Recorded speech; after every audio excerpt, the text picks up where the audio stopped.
Halo warga sekolah, kembali lagi dengan Capsek Sekolah Horor. Apa kabar kalian semua? Semoga baik-baik saja. Di kelas sekolah horor kali ini melanjutkan cerita tentang Jangan Sembarangan bagian kedua. Cerita ini bersumber dari akun Twitter @ua_cn24. Melanjutkan cerita pertama di mana salah satu pemain mereka yang bernama Anton mengalami sakit tipes saat pembuatan filmnya. Namun Anton tetap memilih untuk ikut naik gunung. Sebelum kalian mendengarkan cerita ini, Capsek akan berterima kasih untuk like, share, dan komen kalian di video ini. Lanjut saja. Selamat mendengarkan.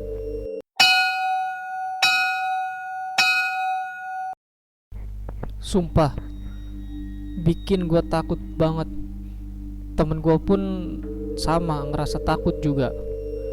Si Kiki juga sensitif orangnya. Itu tenda gue diputerin sama sosok anak kecil kayak kurcaci-kurcaci gitu. Gue bisa lihat dari bayangan dari dalam tenda gue. Akhirnya kita tidur makin mepet satu sama lain saking takutnya. Berasa lama banget malam ini, tapi bagusnya badan gue lagi oke, jadi gue bisa kontrol nih badan. Pokoknya sih takut banget. Dan itu tenda juga digoyang-goyang sama mereka yang tak kasat mata. Pagi pun datang. Gue harus bangun meski ngantuk banget. Gue buka tenda sedang yang lain sedang bikin makan dan minum. Gue bilang ke Kiki untuk saling menjaga etika dan jangan bahas yang macam-macam di sini. Pokoknya malam ini kita happy-happy aja. Akhirnya hari pengambilan gambar di Halimun selesai. Kita lanjut berangkat ke Gunung Gede Pangrango. Beres sholat Jumat, 2 mobil pickup udah standby di parkiran kampus. Panas banget kita naik pickup. Semua barang dan alat-alat juga diangkut ke mobil, dan gue pun gak lupa untuk mengeceknya satu persatu. Dan juga diinfokan ke semuanya agar jangan ada yang ketinggalan. Kami semua berdoa bersama semoga tidak ada kendala dan bisa pulang dengan selamat. Kita berangkat jam 2 lewat kayaknya. Dan alhamdulillah macet di puncak tapi gak begitu parah. Kita via Putri sampai sekitar jam 5:45. Sesampai di sana kita nunggu yang lain lapor dulu, nunggu porter juga. Kemudian kita makan untuk isi amunisi.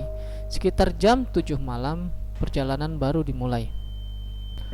Pas kita jalan ketemu dengan pos 1, kita cek semua barang-barang dan yang lainnya masih aman, masih baik-baik aja, karena kita jalan santai dan gak buru-buru. Dan gue jalan di barisan ketiga di depan. Gelap, dan penerangan hanya dari headlamp gue aja. Suara jangkrik pun menemani langkah kaki gue. Dan saat gue dan yang lain mau sampai ke pos 2, adik kelas gue yang bernama Ramdan,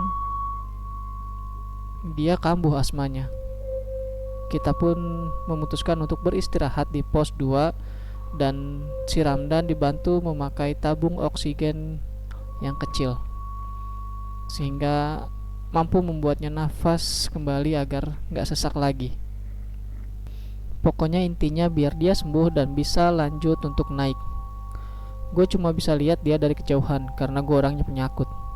Apalagi kondisinya si Ramdan ini sakitnya saat sedang di gunung. Bener aja, gue cuma bisa diem karena di pos 2 ada sosok wanita si Miss Kun. Bagusnya badan gue juga lagi oke. Jadi alhamdulillah mental lagi lah tuh yang mau deket-deket sama gue. Kita istirahat lumayan lama, kita ngopi dulu dan alhamdulillah si Ramdan udah kembali normal. Jadi kita bisa jalan kembali. Sepanjang jalan gue dengerin lagunya dari Stars and Rabbit yang judulnya Catch Me. Muterin lagu ini tujuannya supaya mengalihkan pendengaran gua dari suara-suara yang gak nyaman. Gua lupa udah jam berapa pada saat itu, tapi badan gua berasa dingin banget. Dan ternyata ketika gua cek, udah sekitar jam 2-an. Akhirnya kita memutuskan untuk mendirikan tenda di pos ketiga, karena kita harus istirahat supaya tenaga kita kembali pulih. Kemudian juga karena si Anton dan si Ramdan yang pada saat itu sedang sakit, jadi kita wajib untuk tidur. Sekitar jam 4 atau 5, gue lupa, pokoknya kita akhirnya bangun.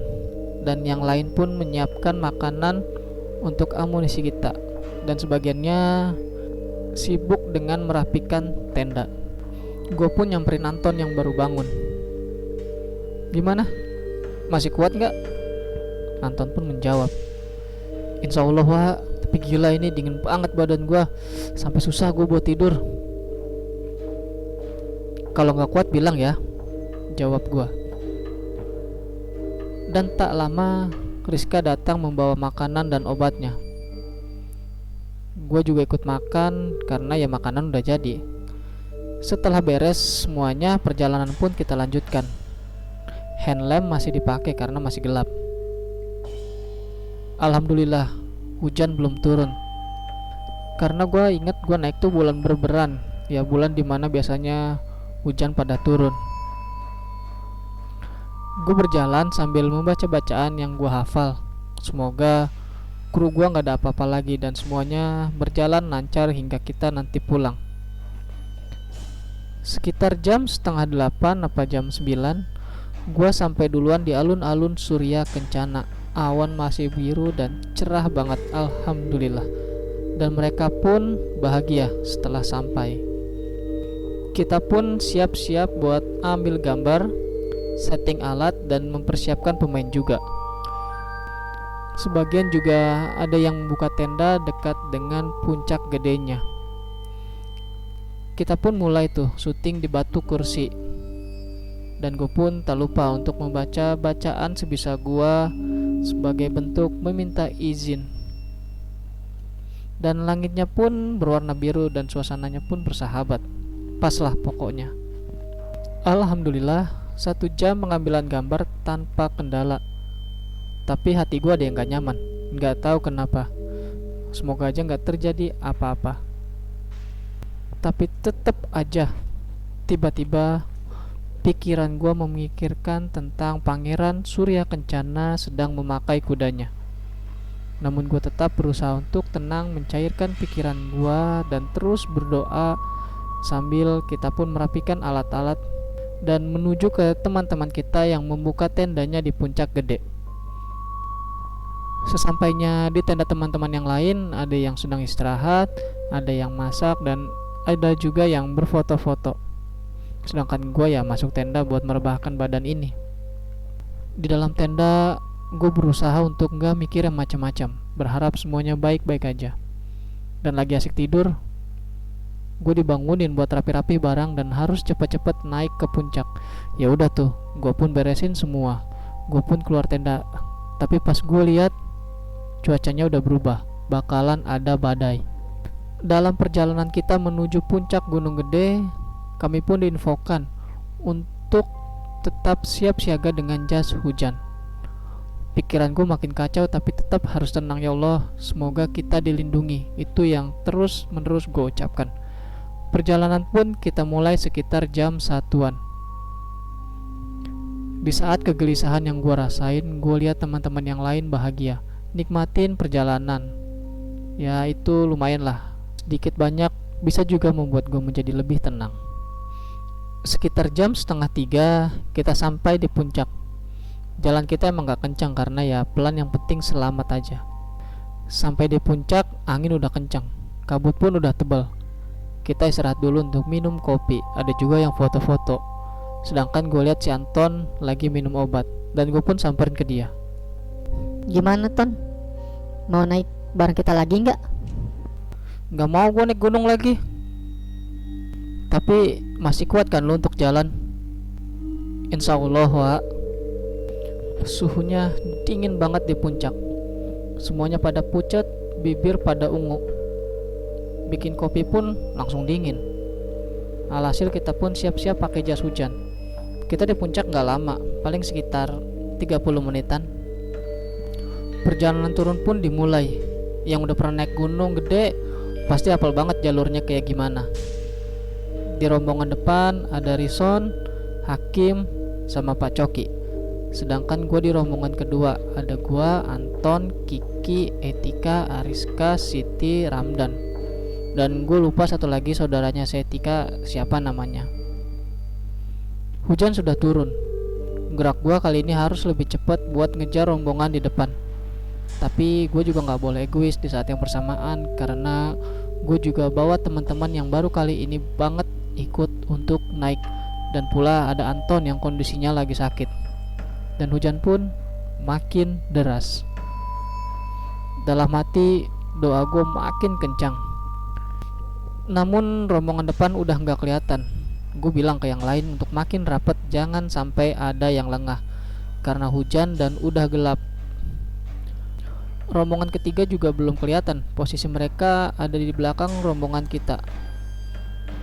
Gue dituntut untuk gak boleh panik, gak boleh takut di hadapan mereka.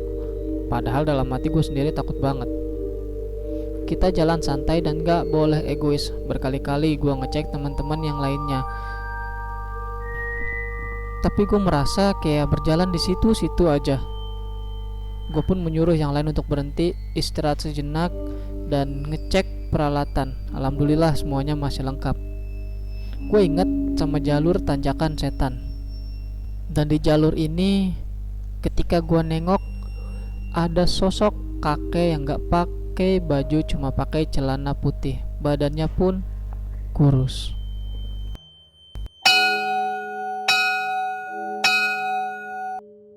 Itu dia cerita mengenai Jangan Sembarangan bagian kedua, di mana kejadian-kejadian mistis sudah mulai menemani perjalanan Uwa dan rombongan ketika mereka di gunung. Terima kasih buat kalian warga sekolah yang telah mendengarkan cerita ini. Dan terima kasih juga kepada akun Twitter @uwa_cn24 yang telah memberikan kami izin untuk membacakan cerita ini. Jangan lupa like dan share video ini agar warga sekolah horor semakin bertambah. Dan sampai jumpa di kelas berikutnya.